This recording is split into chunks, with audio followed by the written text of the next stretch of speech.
আসসালামু আলাইকুম। আমি এখন রান্না করব কেকড়া মাছ দিয়ে বেগুন দিয়ে ভুনা।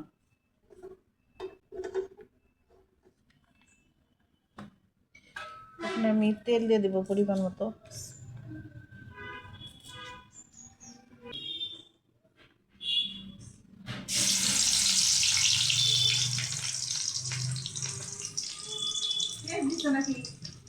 পেঁয়াজ কুচি দিয়ে দিছি, আর দিয়ে দেবো কাঁচা জিরা কয়েকটা, দিয়ে দেবো কাঁচামরিচ,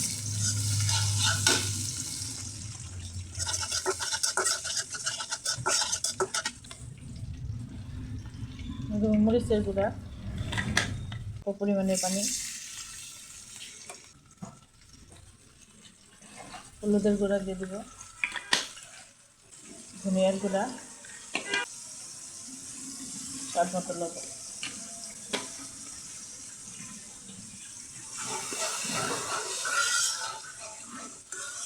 মশলাগুলি ভালো করে কষিয়ে নেব। আমার মশলা কষানো হয়ে গেছে, এখন আমি বেগুনগুলো ছেড়ে দেবো।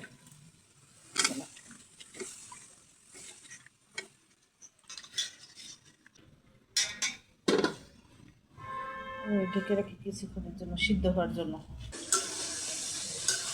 আমার বেগুনগুলো ভালো করে কষানো হয়ে গেছে, এখন আমি মাছগুলো ছেড়ে দেবো। মাছ আর বেগুন একসাথে ভালো করে কষিয়ে নেব।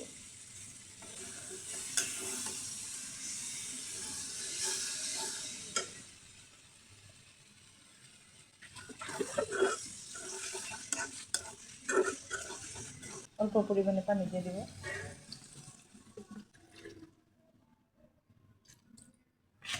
মাছ এবং বেগুন ভালো করে সিদ্ধ হওয়ার জন্য।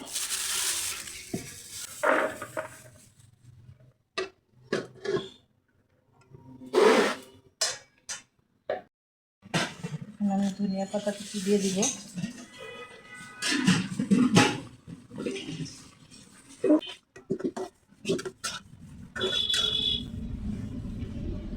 আবারও ঢেকে রাখবো কিছুক্ষণের জন্য। রেডি হয়ে গেল আমার বেগুন দিয়ে কেকড়া মাছের ভুনা।